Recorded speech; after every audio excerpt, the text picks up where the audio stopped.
Stalker here. Another nice warm November day, but it's supposed to be changing in the next day or so. And I thought I'd talk about what hit the news today. The Maniac is banned for 4 years. Now, if you don't know who I'm talking about, it's Andrea Iannone, who is a MotoGP racer who originally had a ban for doping for 18 months, and he appealed it, which is his right. And what also happened at the same time, the World Doping Association also appealed it because they didn't think the sentence was strong enough. And the end result was they came down and said, yeah, he has no proper explanation, all that sort of stuff, and he is now getting a 4-year ban, which is actually what the minimum recommended ban is for a first-time doping offense. So how did we get there? Well, Andrea is a very fast rider, but he's always been a little bit like hot and cold, like do really, really well or crash or not do well. And he was that way racing 125s. And when he moved up to the new Moto 2 class, he actually was very competitive. I think he finished third a couple times in a season. And he also had, you know, some of the hot Italian blood in his system, because he got into an altercation with another rider in a Moto 2 race, which resulted in both of them, I believe both of them crashing. And the other rider, I think, was Paul Espargo. If it's not, I'll put a correction. And Andrea headbutted him. Now, I'm pretty certain it was with a helmet on, so it was like a helmet-to-helmet headbutt, but it was like, that's not the sort of thing you're going to do at the World Championship level. When he got to MotoGP, again, pretty good on uncompetitive machinery. Got himself a factory Ducati ride with the other Andrea, the Vicioso, and the two of them were trying to get along with the, at the time, not the best handling Ducati out there. And then Ducati announced that they had signed Jorge Lorenzo from Yamaha the next year. So that basically meant one of them was out. So now it became a competition to decide who was going to be the other Ducati racer beside Jorge. And Andrea made the decision for them. In the second race of the season, they were going into a guaranteed Ducati 1-2 finish, which is fairly rare. And Dovi was in the front. Iannone was following close behind them. And that particular track in Argentina, the front straightaway, you have a sort of a curving right turn, and then you hook over to a left, and you make the little run to the start-finish line. Well, for some reason, he thought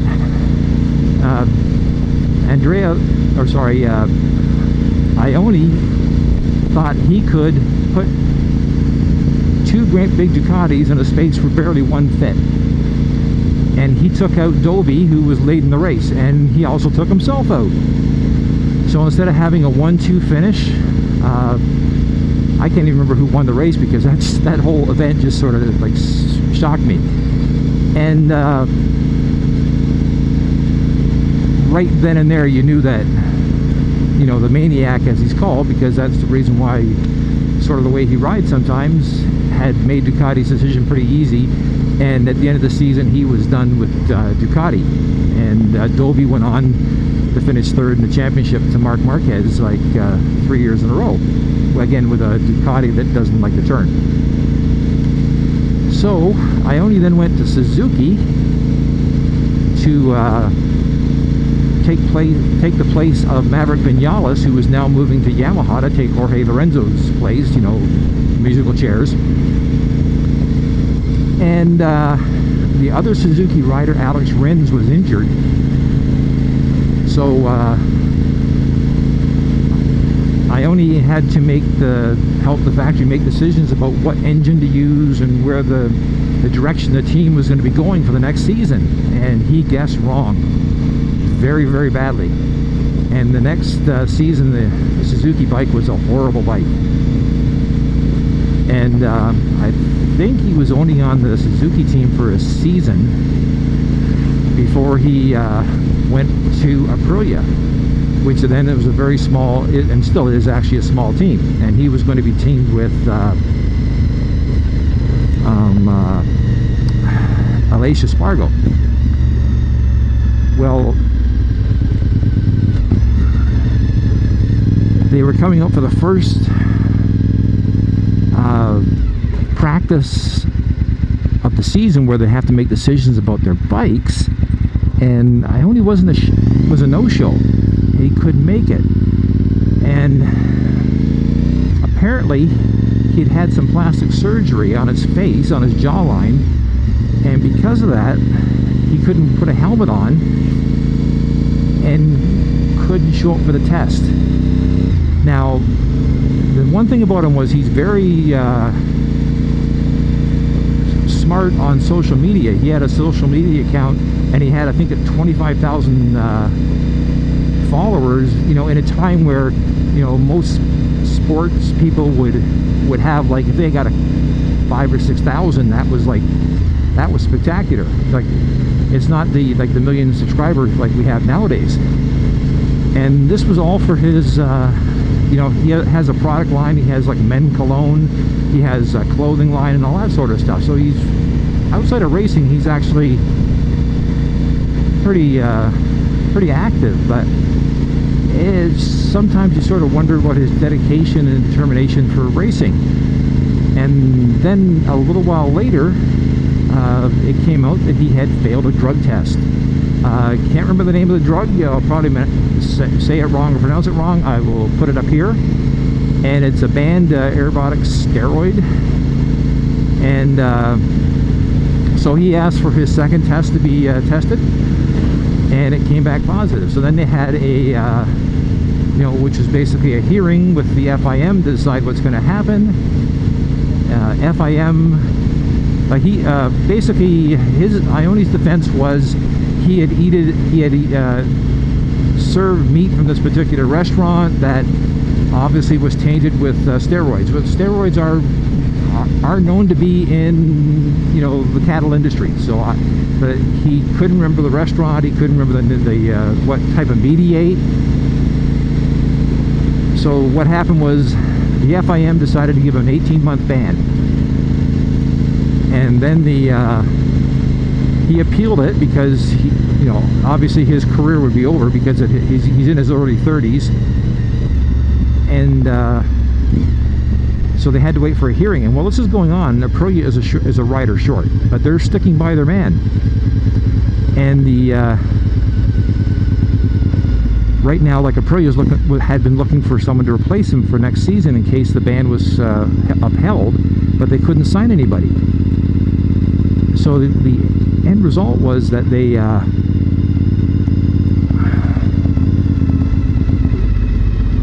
everyone's sort of up in the air. Well, the actual hearing had taken place, and the result was that the ban itself was upheld, and it was actually increased to 4 years, because that is actually the minimum for the World Doping Organization.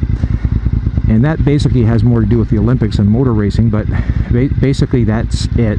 There is no more appeals for him, but it's sort of a, you know, it's one of those cases where you have someone who's got a lot of talent and just doesn't apply themselves, or I don't know, just doesn't seem to want to,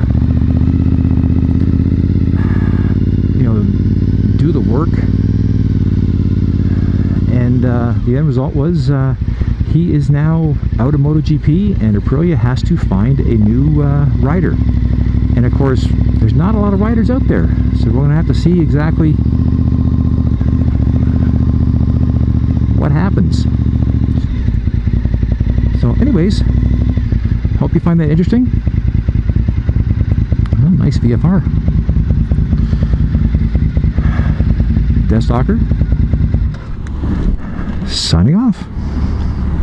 And now I need gas, because you see that it's 200 kilometers. I've had the light on for almost 30.